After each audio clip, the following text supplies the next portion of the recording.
اعوذ باللہ من الشیطان الرجیم بسم اللہ الرحمن الرحیم سئل عن امیر المؤمنین علیہ السلام عن الایمان فقال الایمان علی اربع دعائم علی الصبر والیقین والعدل والجہاد صلوات بر محمد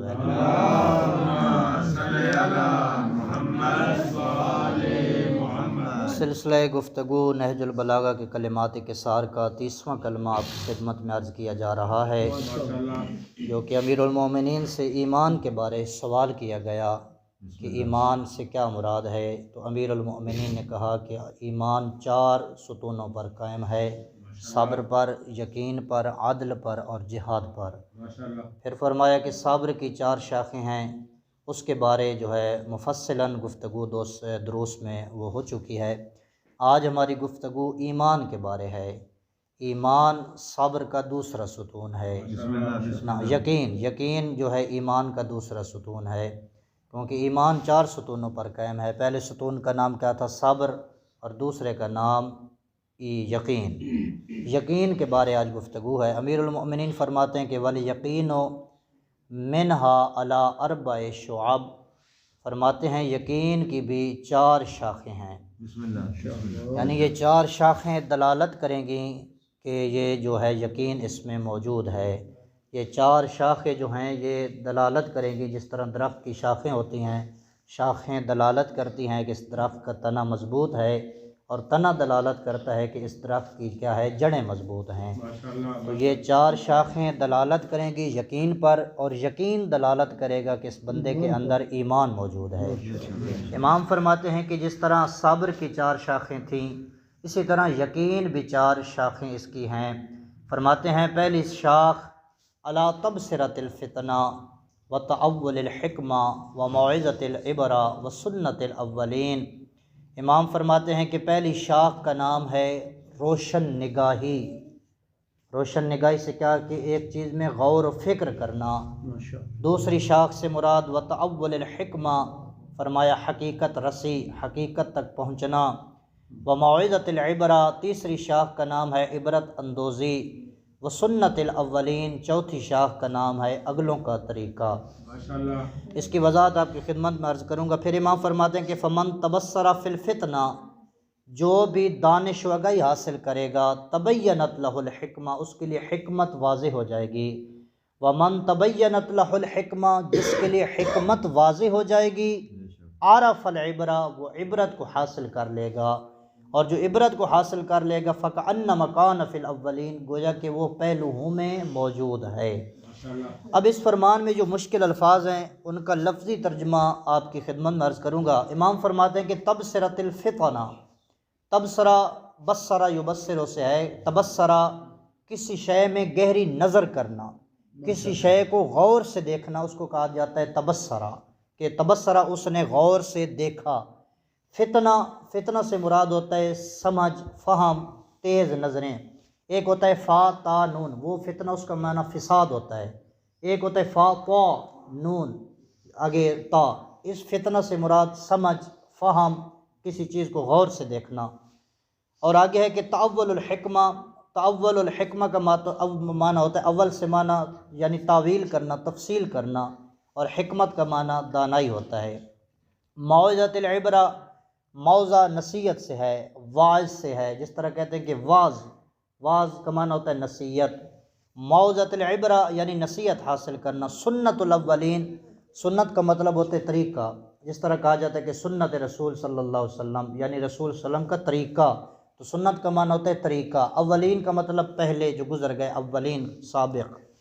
اب اس کی تشریح آپ کی خدمت میں عرض کرتا ہوں کہ امام فرماتے ہیں کہ ایمان کے 4 ستون ہیں، دوسرے ستون کا نام کیا ہے؟ یقین ہے، اور یقین منہا علی 4 شعب، یقین کے بھی 4 شعبے ہیں۔ جس طرح ایک ادارے میں انسان جاتا ہے تو ادارے کے جو اس کا مدیر ہوتا ہے وہ کہتا ہے کہ ہمارے ادارے میں اتنے شعبہ جات ہیں، یہ سائنس کا شعبہ ہے، یہ ٹیکنالوجی کا ہے، یہ فلاں چیز کا شعبہ ہے، یہ فلاں چیز کا شعبہ ہے۔ تو وہ مدیر کہتا ہے کہ ہماری یونیورسٹی میں، ہماری کالج میں، ہمارے مدرسہ میں، ہمارے اسکول میں اتنے شعبہ جات ہیں۔ تو شعبہ کا مطلب ہوتا ہے فروعات، شاخیں، قسمیں۔ تو امام فرماتے ہیں کہ یقین کی بھی 4 شاخیں ہیں۔ اب یقین کیا ہے؟ یقین ایک کیفیت کا نام ہے، یقین انسان کے اندر ایک حالت کا نام ہے۔ مثال کے طور پر ایک شخص وہ ہوتا ہے جو جس چیز کو دیکھتا ہے اس کو کنفرم سمجھ لیتا ہے، جس کو دیکھتا ہے کہتا ہے کہ بس یہی کچھ ہے۔ اس بندے کی بات نہیں، یقین اس منزل کی بات ہے کہ جب جس کو حاصل ہو جاتا ہے تو وہ بلندی کمال پہ پہنچ جاتا ہے۔ امیر المومنین کا بہت فرمان مشہور ہے، اللہم صلی امام علیہ السلام یقین کے بارے ارشاد فرماتے ہیں، امام فرماتے ہیں لو کشف الغطاء مزددت یقینا، فرماتے ہیں کہ اگر یہ سارے حجابات دنوی ہٹ بھی جائیں علی کے یقین میں کوئی اضافہ نہیں ہوگا۔ کیا مطلب کہ علی اس بلندی پر فائز ہے کہ اگر یہ جو مادی حجابات ہیں انسان کی آنکھوں کے سامنے یہ ہٹ بھی جائیں تو علی کا پہلے یقین اتنا بلند ہے، علی کے یقین میں کوئی اضافہ نہیں ہوگا۔ اس بلندی پر علی کا یقین فائز ہے، اس بلندی پر موجود ہیں۔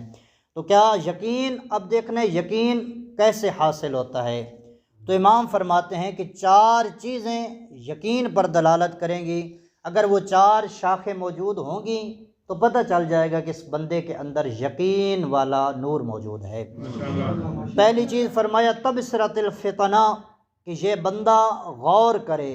مفتی صاحب نے جو ترجمہ کیا ہے نہج البلاغہ کا، مفتی جعفر حسین قبلہ نور اللہ مقامہ، انہوں نے کیا کہ روشن نگاہیں، یعنی دقت سے کسی چیز کو سمجھنا، اس کے سامنے واضح ہو جائے، یعنی تبصرۃ الفطنہ، کسی چیز کو غور سے دیکھنا، اس میں دقت کرنا، اس میں فہم کرنا۔ پھر امام فرماتے ہیں من تبصر الفتنہ، جو اپنے فہم میں غور کرے گا، جو فہم کی گہرائی میں جائے گا، جو بات کو سمجھنے میں غور کرے گا، تبینت لہ الحکمہ، اس کے لیے حکمت واضح ہو جائے گی، اس کے لیے علم و عمل کی راہیں آشکار ہو جائیں گی۔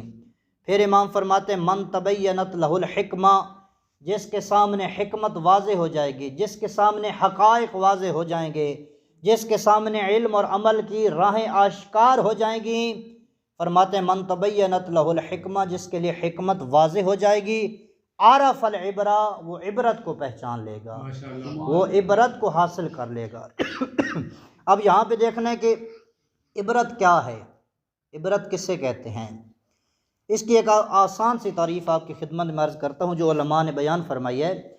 عبرت سے مراد ایسی نصیحت ہے جو انسان کو فائدہ پہنچانے والی ہو، یعنی ایسی نصیحت جو انسان کو اللہ کے قریب کرے اور شیطان سے دور کرے، جس کے لیے حقائق واضح ہو گئے، اس بندے نے عبرت کو پہچان لیا۔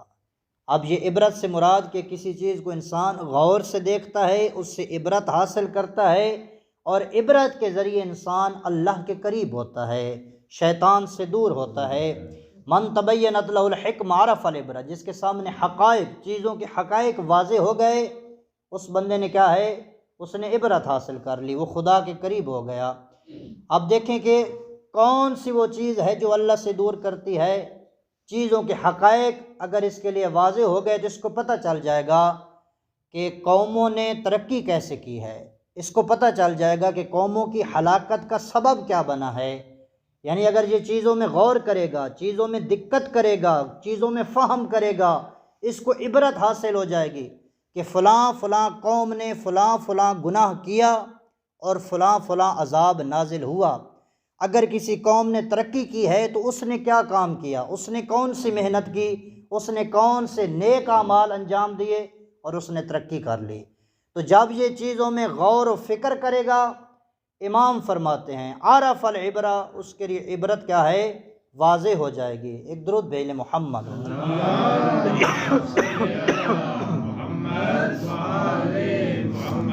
اب دیکھیں ترتیب اس فرمان کی یوں بنتی ہے، عرف العبرہ، کہ جب بندہ عبرت کو پہچان لے گا، اس کے لیے وہ پرانی اقوام یا آج کی قومیں ہوں تو ان قوموں نے کیسے ترقی کی ہے، کیسے ان کی ہلاکت کا کون سے گناہ سبب بنے ہیں۔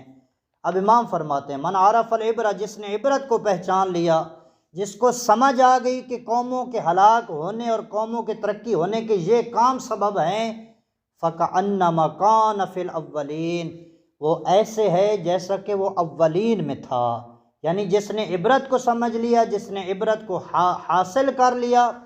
اب ظاہر ہے کہ جو عبرت کو سمجھ لے گا وہ کام تو نہیں کرے گا جو سابقین کی ہلاکتوں کے سبب بنتے رہے ہیں۔ اس نے عبرت کو حاصل کیا ہے، ظاہر ہے وہ ہلاک ہونے والے کام انجام نہیں دے گا۔ تو جب نہیں دے گا پھر وہ کون سے کام انجام دے گا؟ وہ کام کرے گا جو باعث ترقی ہوں گے، وہ کام کرے گا جو باعث نجات ہوں گے، ایسے کام کر۔ اس لیے تو مولا فرماتے ہیں کہ اگر جس نے عبرت حاصل کر لی فَكَأَنَّمَا كَانَ فِي الْأَوَّلِينَ، وہ ایسے ہے جیسے وہ اولین میں تھا۔ پھر جب اس کے لیے صحیح عبرت سمجھ آ جائے گی تو پھر یہ انبیاء کے طریقے کو اپنائے گا، یہ پھر صلحاء کے طریقے کو اپنائے گا، یہ ان کی سنتوں کو دیکھے گا کہ کیا کیا رائے نجات بیان فرما گئے ہیں اور کون کون سے وہ کام کر گئے ہیں۔ کیونکہ اس کے لیے اگر انسان معاملات کو گہرائی سے دیکھتا ہے، سمجھتا ہے، عقل استعمال اگر کرتا ہے تو پھر وہ کامیاب ہو جاتا ہے۔ لیکن اگر عقل کو استعمال نہیں کرتا تو پھر وہ شخص باعظمت اور بافضیلت نہیں بن سکتا۔ اس لیے کہ اگر تیری معرفت جو ہے انسان کی چیزوں کو غور سے دیکھنا، یہ دخیل ہے انسان